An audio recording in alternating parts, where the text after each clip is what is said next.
Dr. Aazh works as a tinnitus and hyperacusis lead and R&D lead at Audiology Department, the Royal Surrey County Hospital, United Kingdom. For the last 15 years, he has developed and managed several NHS tinnitus hyperacusis services in the United Kingdom. He has written over 30 scientific papers in reputed journals in the field of audiology. He has won several awards from different organizations. And he's the course director of the Tinnitus and Hyperacusis Therapy Master Class, which is highly regarded specialized training for audiologists, otolaryngologists, psychiatrists, and psychologists on tinnitus and hyperacusis rehabilitation. And he is one of the experts who has worked a lot in the field of audiologist-delivered cognitive behavioral therapy, and we cannot have a better person today to speak on that particular topic. We are glad that he has accepted our invitation to serve as a resource person today amidst his busy schedule. Thank you for that. Over to you, Dr. Aazh, for the lecture. Thank you very much, Prashant, and thank you to you and Sariraj for inviting me for this webinar. And also, I'm very keen to listen and learn from Powell and Margaret, as well as Vinaya today.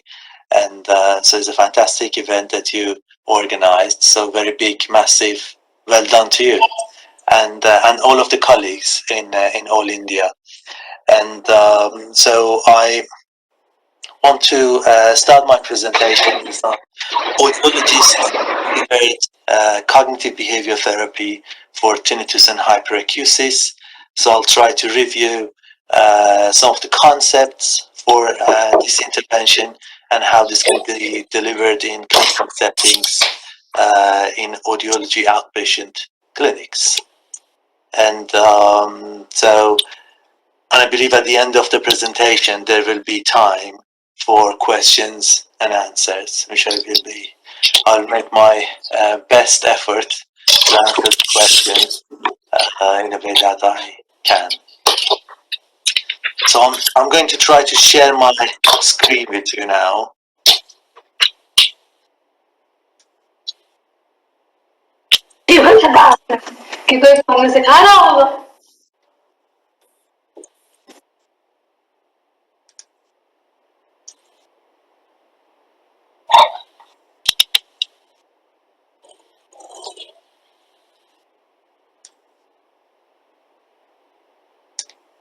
Excellent. So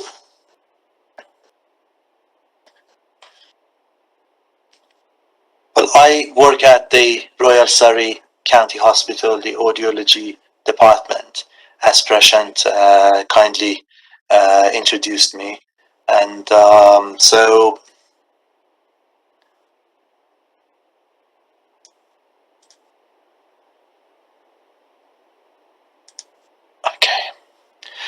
before we start, some definitions.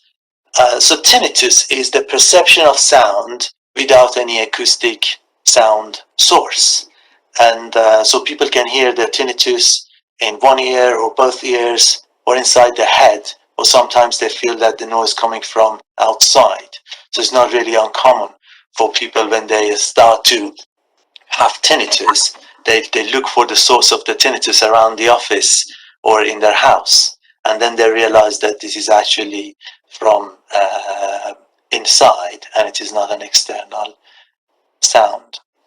Hyperacusis is intolerance of everyday sounds that causes significant distress and impairment in social, occupational, recreational, and other day-to-day activities. So with this definition, this is the definition that I actually use in this presentation, but there are other definitions for hyperacusis as well.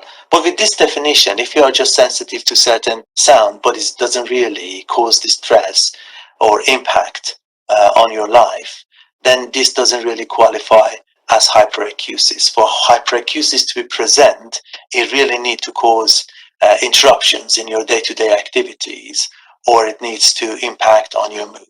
That is when it is classified as hyperacusis. One of the studies that I present today is a study on patient perspectives on receiving cognitive behavior therapy focused on tinnitus and hyperacusis from specialist audiologists. And this study was in collaboration with Professor Brian Moore from University of Cambridge and Professor Christina Bryant from University of Melbourne School of Psychology. And at the Royal Surrey County Hospital Audiology Department, it's a big department. We have about 40 audiologists who are working in that department, and they often are specialized. There are different audiological teams. Like, for example, we have a balanced diagnostic team, and we have a vestibular rehabilitation team. We have a tinnitus team, pediatric, adult audiology, complex cases, and so on and so forth. So there are various teams, and audiologists specialize in different aspects of the profession, and basically work in their own specialist team.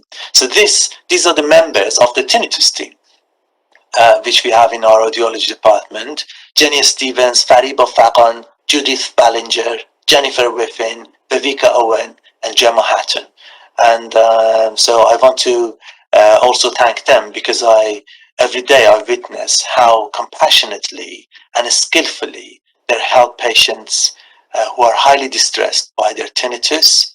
And so it is good to acknowledge the hard work that they do. So let's start with CBT and the basic concepts of it. So basically, CBT is based on the cognitive theory of Aaron Beck and also Albert Ellis. So Aaron Beck and Albert Ellis are known as father and grandfather of cognitive behavioral therapy. And Aaron Beck is now, I think, about 99 years old. See, this year he celebrated his 99th year so birthday. And Albert Ellis is dead, and he died many years ago. And but they were actually at the same sort of time in the timing that they were creating these therapies. Aaron Beck created the cognitive therapy and then moved on to become the cognitive behavior therapy. And Albert Ellis named his therapy rational emotive therapy. But the concepts are very much consistent together. So based on CBT, the idea is that the emotional disturbances that we experience in life is not because of the life events, the things that happens to us. It is mainly because of the interpretation that we have in our mind about those events that create those negative emotions that we experience. For example, if somebody tells us something and we get angry, what usually we understand is that he told me something that made me angry, and that is why I'm angry. But according to cognitive theory, somebody telling us something that makes us angry is an event, is a life event. But us feeling angry is not really directly linked to that life event. The reason that we get angry is because what goes through our mind about that event. How do we interpret the thing that being said to us? That is the key contributing factor to the emotional distress, anger, or even positive emotions that we experience. So this is very essence of cognitive theory. And then when you try to use this for tinnitus, so many people who have tinnitus, they are very much distressed by their tinnitus. They can feel even depressed and anxious, sometimes angry. And so based on this cognitive theory, the reason for those distress, anxiety, depressed mood that the person is experiencing when they hear tinnitus is not actually the tinnitus.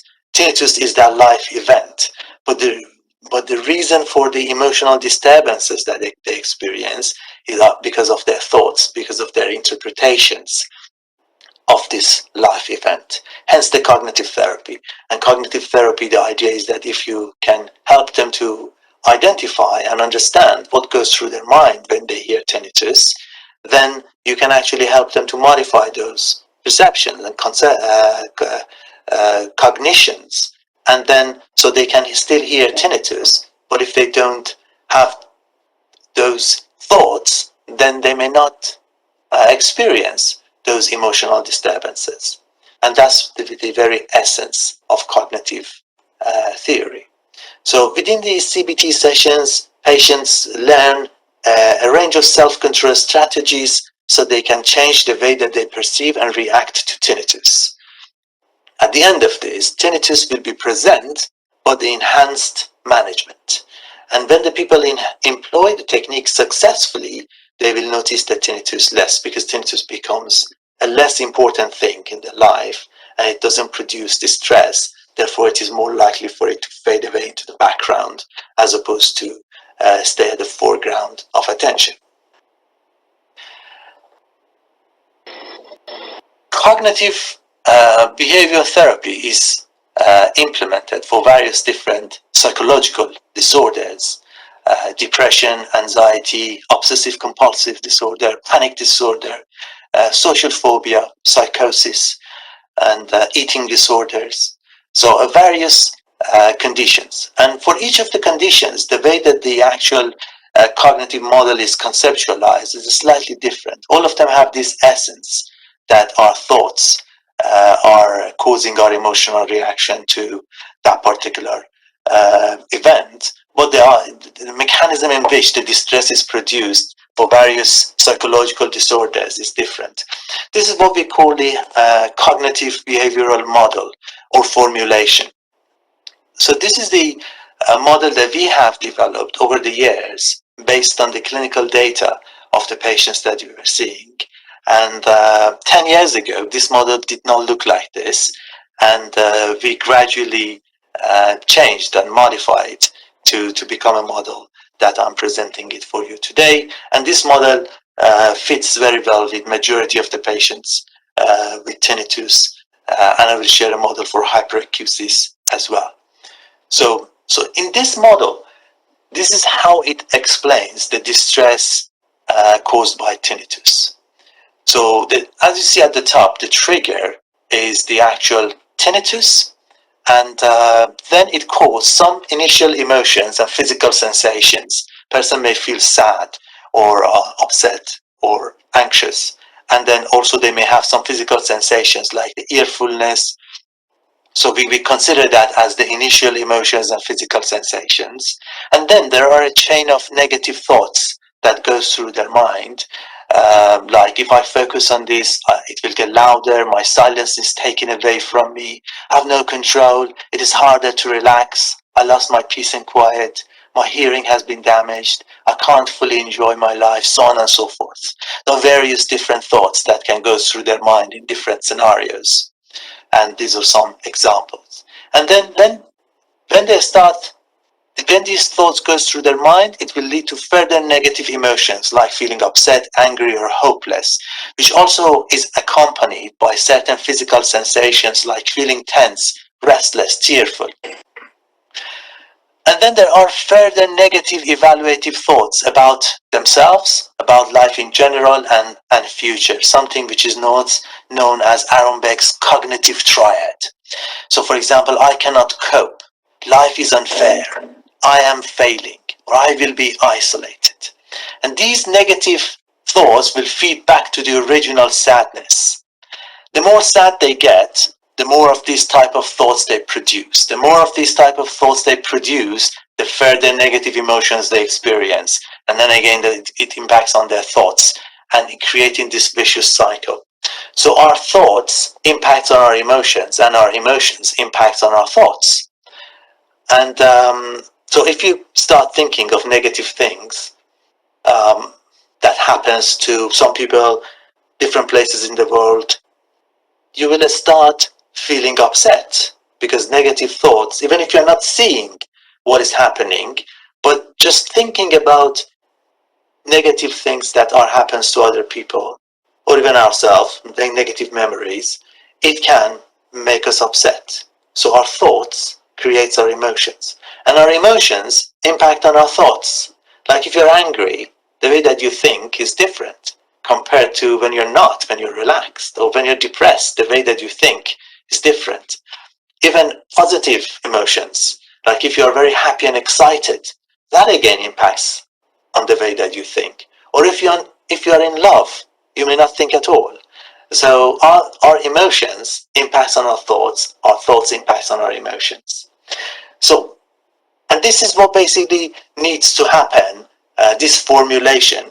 In the initial appointment that we see patients, we need to create an individual formulation which can explain their particular experience of tinnitus and tinnitus distress.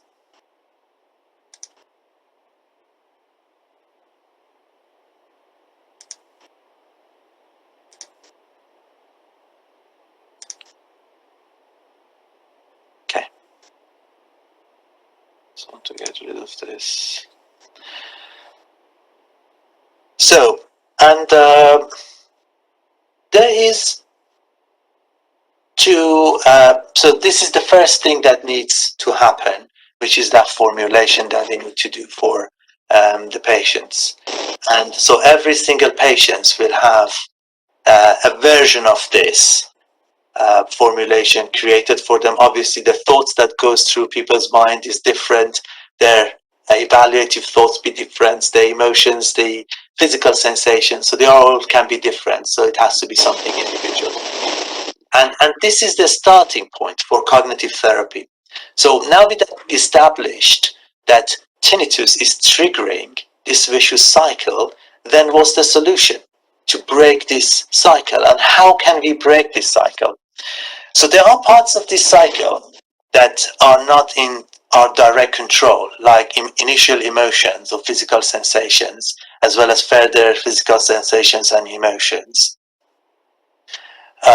So these are not in our direct control. Some people can control their emotions and physical sensations directly, but not everyone can. But the parts that is more in our control is these two boxes, the thoughts and the more evaluative thoughts. So we can, whenever we learn new things, it impacts on our thinking, our thoughts changes, and we can change our mind. So it's not very easy, but it is much more doable. Hence the cognitive therapy. So the cognitive therapy basically focuses on helping the patient to explore these two boxes and help them to challenge them, see whether they are realistic or they are irrational. And if they decide that these are irrational and they want to change them, then cognitive therapy helps them to change those thoughts. So when these two boxes are modified, then they start to feed back into the whole cycle, and then the cycle collapses. That means the person is still hearing tinnitus, but it is not causing this cycle. So they are not really distressed by it. So at that point means that they are hearing tinnitus, but they can enjoy whatever they want to do. They can rest and relax, and so tinnitus doesn't really impact on their life. And if that happens, then tinnitus loses its significance and gets fade away into the background instead of being at the foreground of their attention. So the aim of the cognitive therapy would be to break this vicious cycle, to have the tinnitus, but not let it to generate this cycle of distress and anxiety. And this is a model which is for hyperacusis. So for example, for this one, the trigger is the loud sounds. General, for example, it can be different for different people. And then it can create certain emotions or physical sensations right away from the start. Then these are lead to further negative thoughts, further negative emotions and physical sensations. Again, more evaluative thought, which basically close the cycle.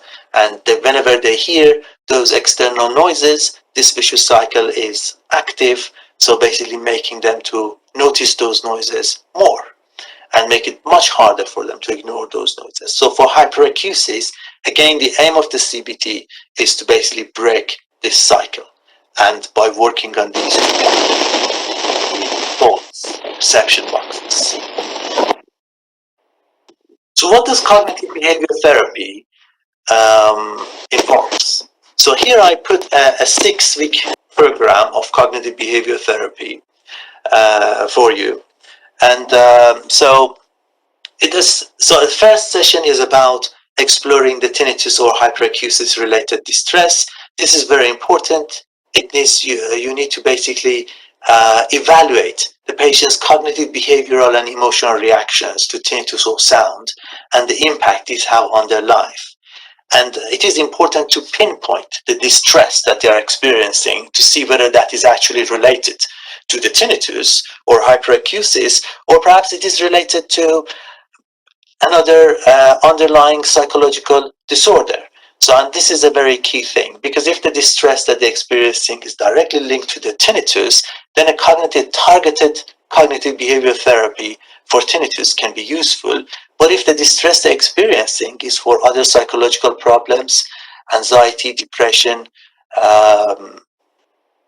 OCD, or other things, then a CBT for those problems has to take more priority, and a CBT for tinnitus may not be needed, because the distress that they are experiencing is not actually because of the tinnitus, it's because they are depressed.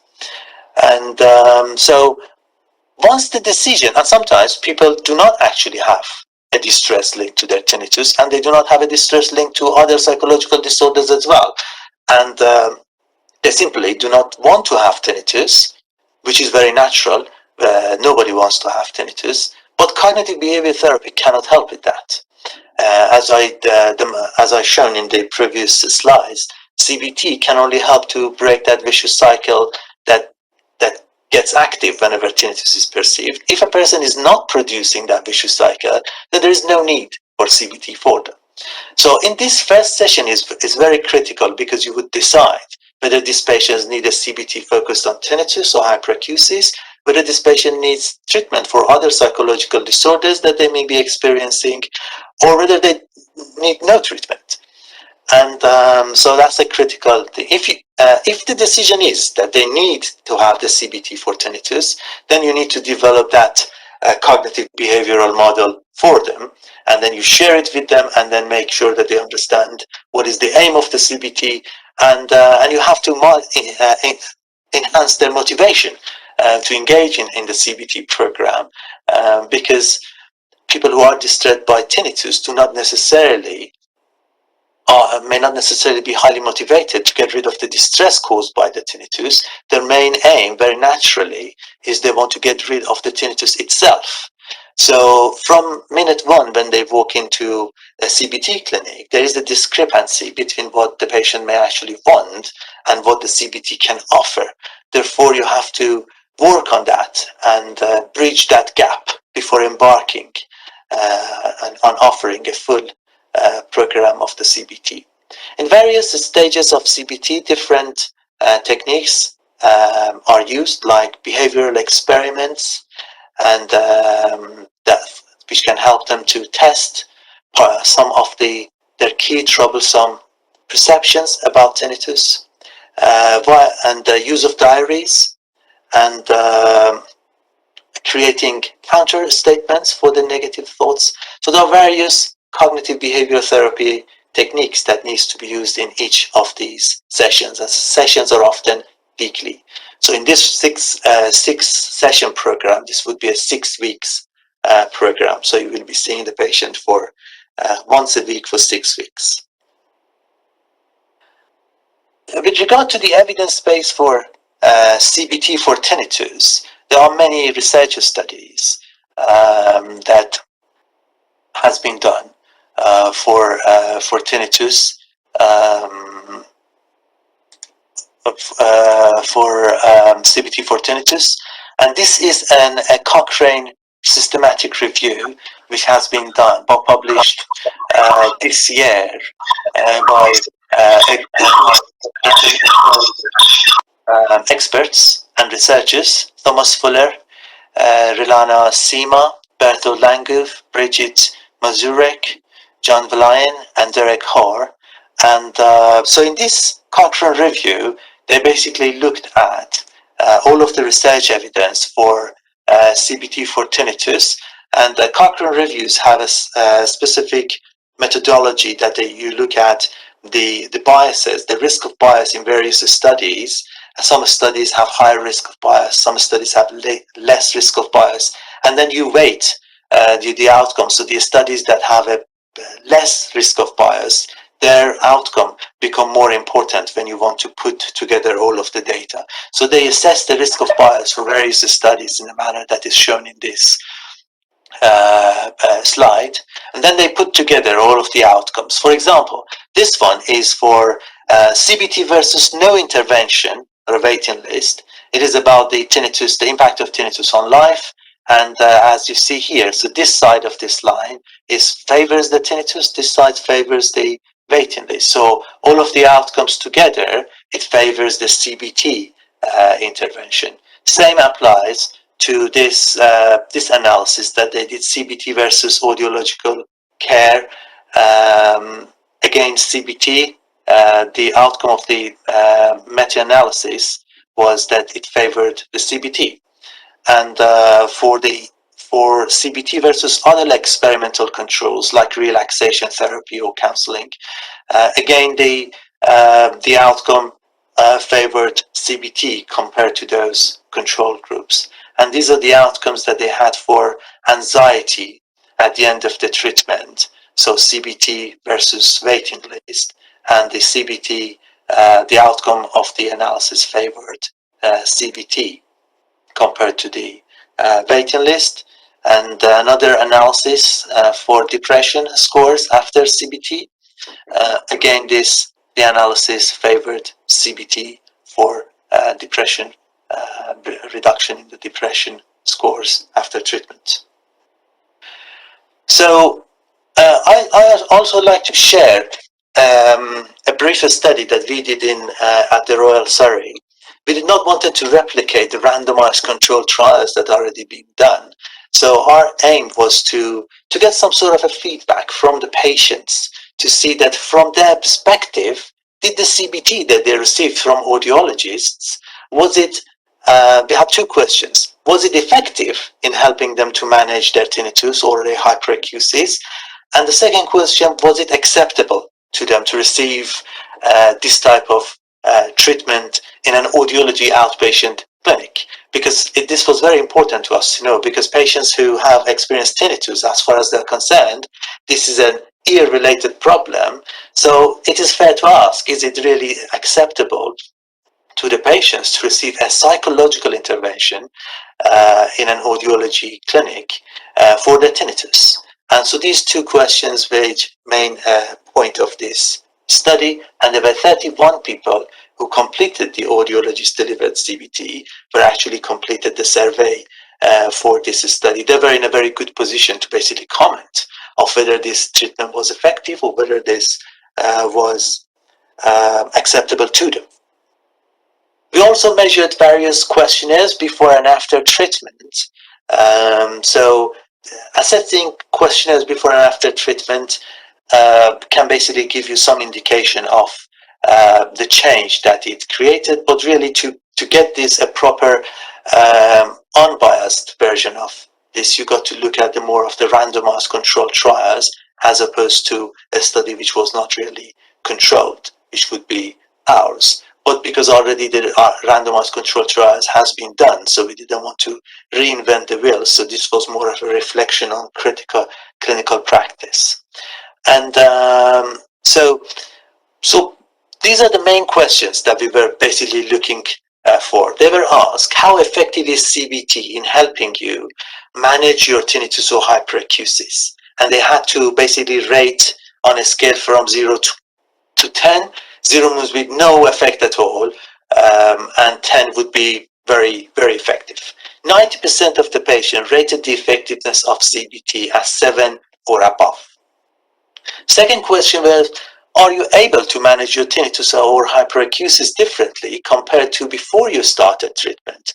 87% said rated this that they can manage their tinnitus or hyperacusis better as 7 or above.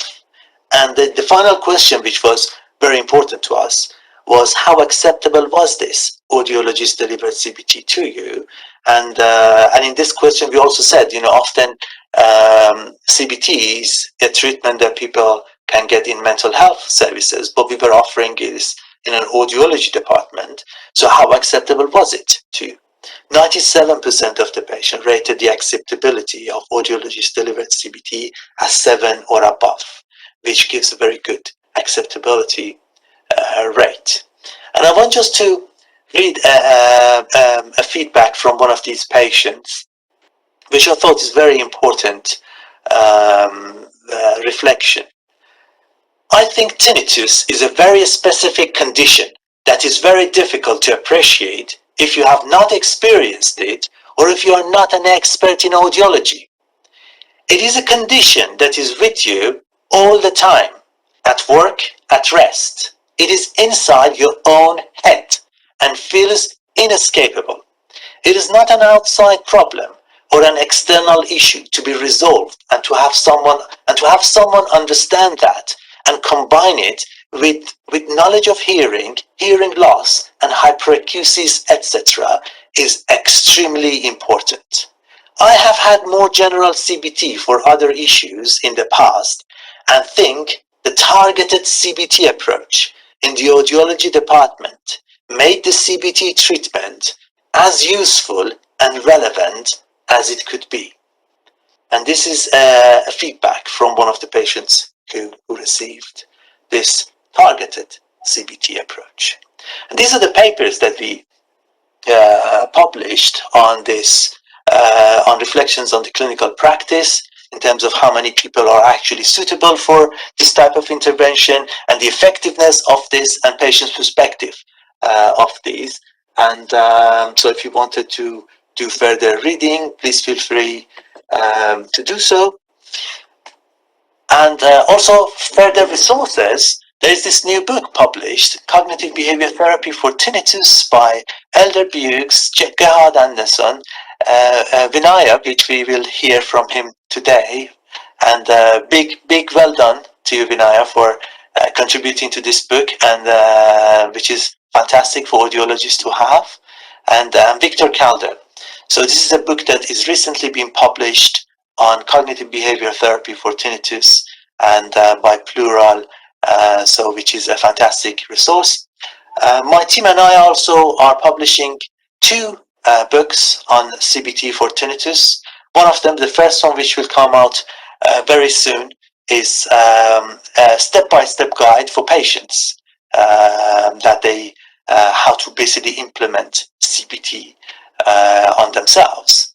And the second one is as a CBT for tinnitus for clinicians, so these 2 books also is in the pipeline.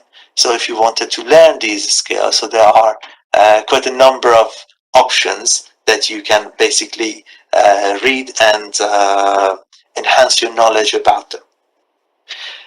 So there's always this discussion about who should do CBT, and obviously CBT is a psychological intervention, and and this is, by the way, Aaron Beck, and this is his daughter, Judith Beck, who is also a professor of psychology.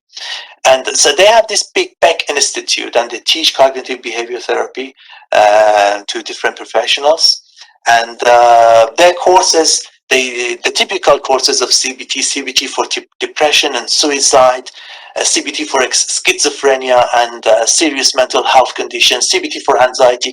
These are the very core courses that psychologists will take, but there are also other courses that they have, like CBT for chronic pain and medical conditions. And as you can see in this, so basically CBT is used as a method of coping with chronic pain and medical conditions, very relevant to the experience of tinnitus as well. And so this workshop is designed for health and mental health professionals, including physicians, nurses, and psychiatrists who treat patients in medical settings. So learning CBT for chronic pain and medical conditions was not something that actually needs to happen only for psychologists. As you can see in the Beck Institute, other healthcare professionals who actually have to deal with this type of patients and use the CBT to help them in coping with those medical conditions need to learn those skills. And here is another one, for example, CBT for weight loss and maintenance. So this type of CBT very much likely to be more offered to the interest for dietitians and people who are working on that field. Of course, psychologists can also deliver that, but there's really no indication that dietitians cannot use this method of CBT for helping their patients to basically make those lifestyle changes that they need to lose weight and maintain that. In Oxford University in the UK, there is this Center for Cognitive Behavioural Therapy, and they also have a wide range of workshops for CBT. And as you can see here, these workshops are suitable for mental health professionals from any disciplines who want basic introduction to CBT, and they have been successfully run around the country for nurses, doctors, trainee psychologists, occupational therapists, social workers, and counselors. So a wide range of different professionals can learn CBT and implement that in helping their patients if CBT proven to actually be useful for that particular problem that they want to use it. And CBT for tinnitus has proven to be useful for helping managing the distress caused by tinnitus. So it is an important skill that audiologists who specialize in the field of tinnitus management need to learn and implement in their clinics. There's also my own course, the Master Class, which is on a specialized cognitive behavioral therapy for management of tinnitus, hyperacusis, and misophonia. And this course is going to run online in January 2021. And so it has two certificates in this course. One is a certificate of masterclass attendant, which will be given to people who attend the 3-day of lectures and practical sessions.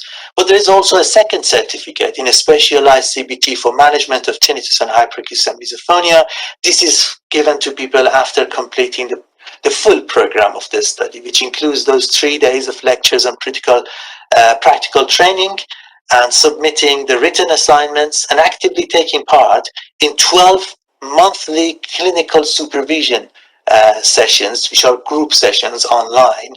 Each of them lasts for 90 minutes. So once a month for 12 months, they need to take part in those sessions as well to be awarded with a certificate in specialized CBT for management of tinnitus and hyperacusis.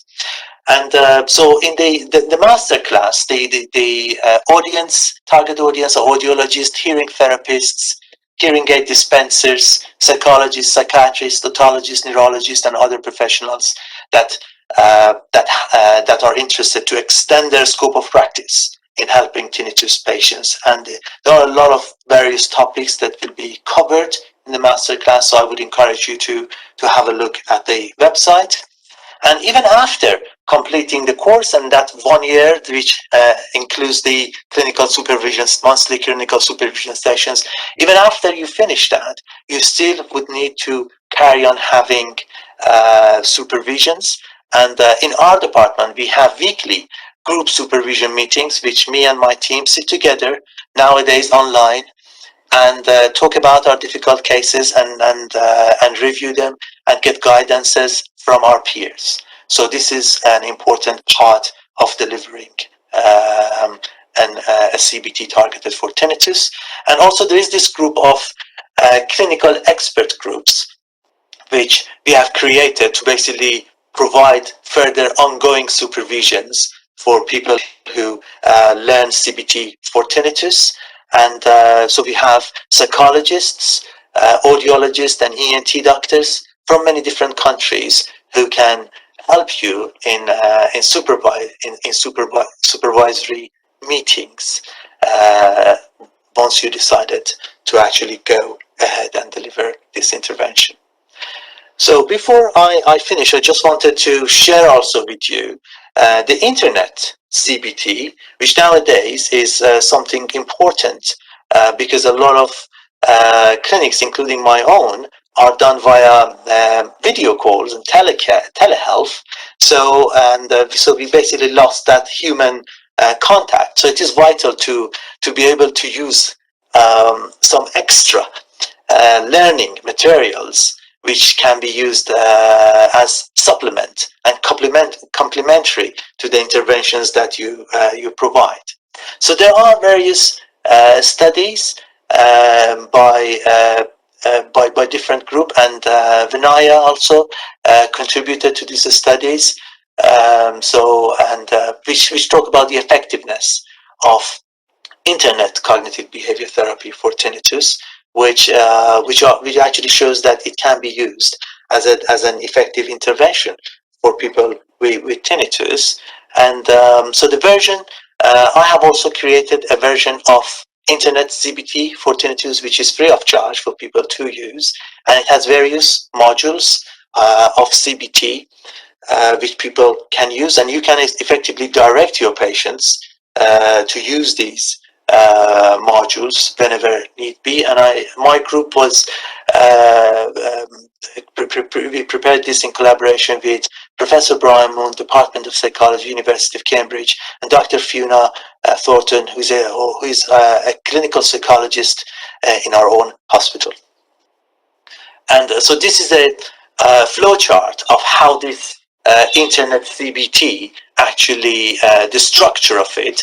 So so if you when you enter it, it has a landing page, and the website for it is www.icbtfortinnitus.com.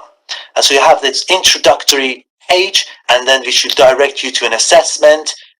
Once you do the assessment, you'll have a result of that assessment, and then you have the ICBT modules, and the modules have different interactive features.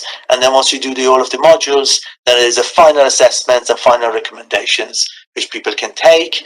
And I want to quickly, in the last 3 minutes that I have, to share with you a survey that I've done after a workshop on ICBT with 41 healthcare professionals, a range of audiologists, psychologists, and ENT doctors.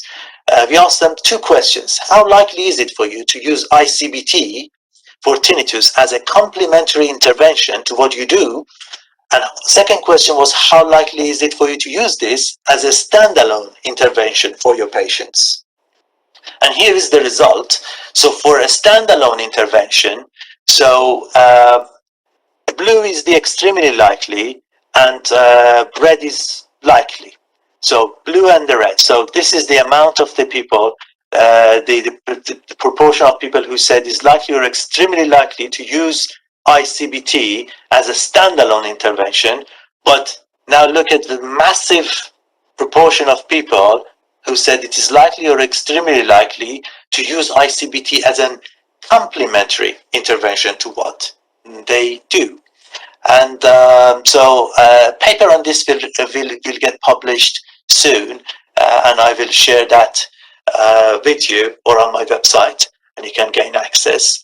So to conclude, CBT is an evidence-based intervention which can help people to cope with their tinnitus and or hyperacusis.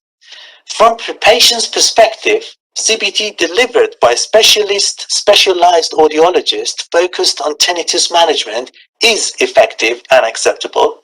Training for CBT is open to audiologists and other qualified health and social care professionals who wish to extend their scope of practice to support patients with tinnitus and or hyperacusis. An internet CBT or ICBT can be used as a complementary intervention to the services you provide for tinnitus patients.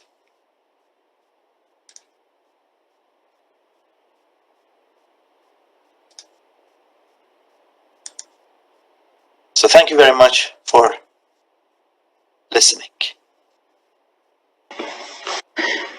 Thank you so much, Dr. Hashir, for a very informative talk. So now I open the platform for any questions to Hashir. You can type in the questions in the chat box, and we would ask them, and we would try to get the answers from Dr. Hashir. And I would post the Google Form link as well for the post-test related to the lecture as well.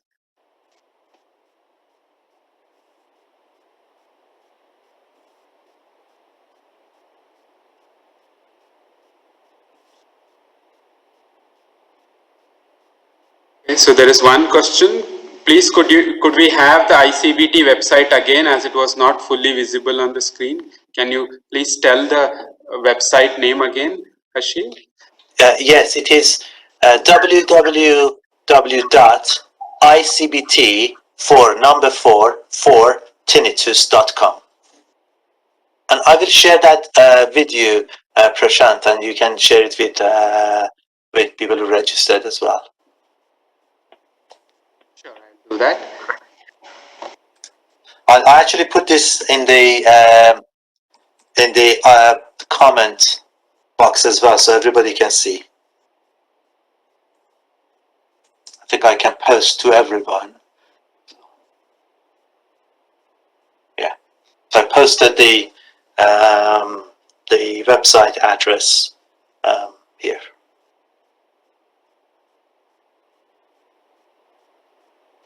Okay, so we have another question. Should CBT be used as a standalone method for tinnitus treatment, or should it be used as a complementary treatment to other methods? Well, it's when we have CBT for our patients. So a large number of patients, about 60% of the patients, may also have some comorbid psychological disorders. So which we identify right at the beginning of the therapy, and we make an onward referral to our psychology and psychiatry colleagues who for further investigations for those matters. So people often get treatment for any other underlying psychological disorders that they have, in addition to a CBT for tinnitus. And also, again, a large number of patients may also have hearing loss. And so we refer patients to our audiology colleagues in a different team, in the hearing aid team, and so which they can then talk to the patient about the possibility of amplification if this is something that the patient wants to do. And obviously, patients are also seen by ENT specialists, and if there is anything medically that needs treatment, that also will be looked into. Okay, thank you. Is psychological assessment done for all cases of tinnitus and hyperacusis? You know, it's in the ideal world, if people who feel distressed see a psychologist, then and they had that psychological clearance when they walk into your tinnitus clinic, then perhaps you wouldn't need it to do this. But majority of the patients who have tinnitus, even if they are very much psychologically disturbed by them, they do not turn up in the mental health settings. They come to ENT and audiology clinics. So it is the job of the tinnitus specialist to at least screen.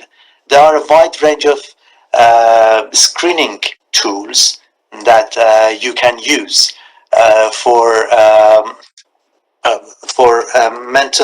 mental health disorders. So I think that the minimum is to actually use some screening of psychological disorders, and therefore then this can guide you and the patient in what would be the next course of action. I'm going to share with you an article that we wrote a few years ago, and that was basically we explored the acceptability and usefulness of a wide range of psychological questionnaires in a tinnitus clinic. And here is the paper. I'll again share that field with everyone.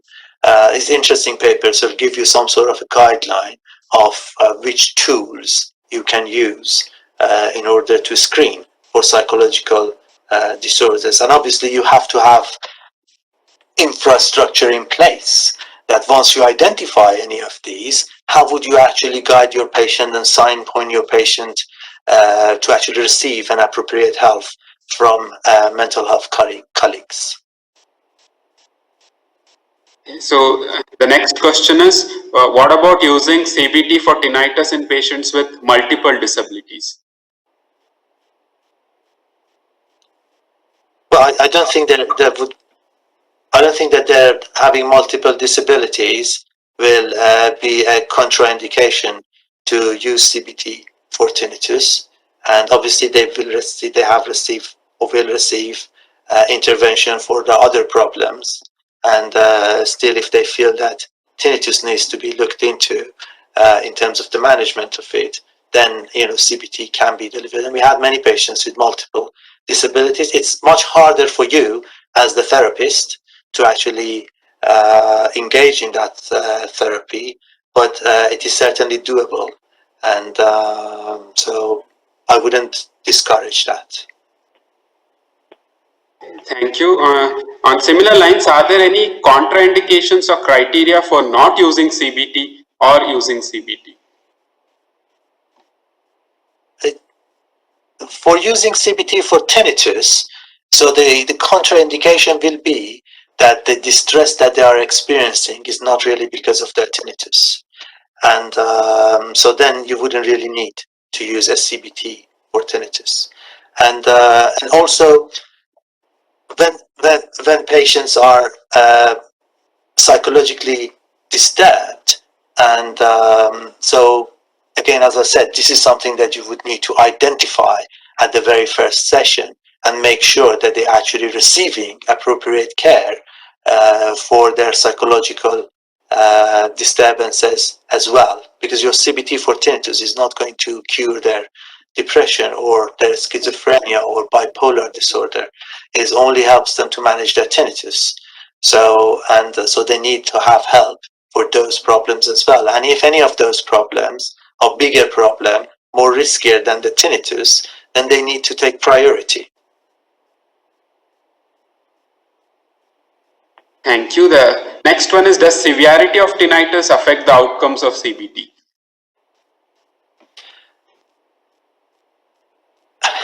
Difficult question to answer. Usually the more severe tinnitus, the better outcome. And so that's at least in my experience. Okay, thank you. There's much more room for improvement. When you have severe cases, there's much more room for improvement. Yeah. Okay. So the next one, is there any pre-assessment needed prior to CBT which can predict the outcome or the number of sessions required? Is the 6 week of treatment always enough? Is there better outcomes in CBT coupled with a hearing device? So patients working in noisy environment who have tinnitus and have to use ear protectors, how to approach? There are 2 or 3 questions combined. So if more sessions of CBT, usually whenever we do feedback questionnaires from the patients, and we ask them, okay, what do you think we can do to improve our service? They say more sessions. So so more sessions are usually something that is in high demand, but there are many centers, even in the UK, that they are not really offering any sessions. So in our hospital, which we offer 6 sessions, is quite a good number of sessions that we do offer. But yes, definitely, if there are more sessions of CBT can be done for the patient, I think it will have a more long-lasting effect, and you don't have to rush them in learning various things. And for some patients, it is very hard to actually fit everything within a certain number of patients. And usually if a person is depressed, they lack motivation, so it takes a lot of energy and time of your sessions to actually motivate them to engage in the therapy. So you're basically losing a lot of therapy time, and instead of teaching them the CBT skills, it's basically helping them to motivate themselves to engage in the therapy. And that's just the fact of life. There's really not much. If a person is not really ready for it, you can't make them to suddenly become ready. So you have to use a lot of motivational interviewing skills and empathic listening skills to basically help them to get to that place that they need to be. And obviously also if the people having depression, they're also receiving treatment for depression, but these are usually take a long time for them to be able to overcome the problem. So I don't know whether I answered. Yes, Hashir. The next one is patient is having sensorineural hearing loss, and even after using amplification, if the tinnitus doesn't reduce, will CBT help in those cases? Absolutely. And in fact, in our clinic, we don't give hearing aids to people as a solution for tinnitus. And so hearing aids are not fitted in the tinnitus clinic in our department. As I said already, we have different teams. We have tinnitus team, hearing aid team, balance team, so on and so forth. So hearing aid is not part of the tinnitus, of CBT for tinnitus. And so essentially, whenever people have a hearing loss, we say, hearing, we explain for them their hearing loss and say, well, this is what we identified here. And so if you feel that you want to take that a bit further and explore the possibility of helping you with your hearing, then we can, put you in contact with our colleagues that do this type of things. And then, that happens. Whether that impacts on tinnitus or not, still CBT is something that they need for managing their tinnitus. Thank you. Last question. How long is each session taken for CBT, and how is the session time divided within session? Are you dividing in time specific for counseling, teaching techniques, etc.? The CBT sessions are 1 hour, and we usually allocate 90 minutes to each session. So in case if we run over the time, and then after the session we need to write reports and journals for the patients and prepare some materials for them. So we usually allocate 90 minutes for ourselves, but the aim is to, as far as the patient is concerned, the session is 1 hour. So with the patient contact would be 1 hour. And in terms of the use of the counseling skills throughout the session, we always use the counseling skills, and then CBT materials will be presented as well throughout the sessions, and then reviewing what the assignments that they had, the tasks that they had, any problem solving, and introducing new concepts. So depending on which session it is, each session has a specific agenda to be completed. Okay, so maybe I can take one more last question. Is there any specific outcome questionnaire that you recommend to measure the outcome of CBT?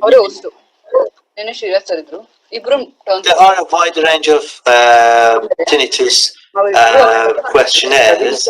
Any of them can be used when you want to do a pre and post assessment of your treatment, whether it is CBT or anything else.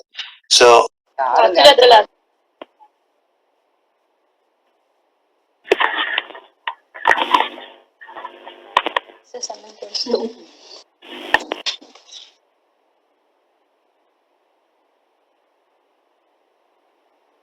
Hashir, mic is mute by mistake. Okay. Oh, mic was mute. Okay, so so my message was that my message was that there are a wide range of questionnaires for tinnitus handicap or impact of tinnitus on people, which you can use to assess the patient initially as well as after your treatment to see if their scores have changed. And so I would encourage people to actually look at various questionnaires and choose which one that they would prefer to use in their own clinics. Okay, so thank you, Dr. Hashir, for a wonderful presentation and patiently answering all the questions. It was very nice to have you on board and have the lecture for the audience. And thank you for your time and support. Thank you very much.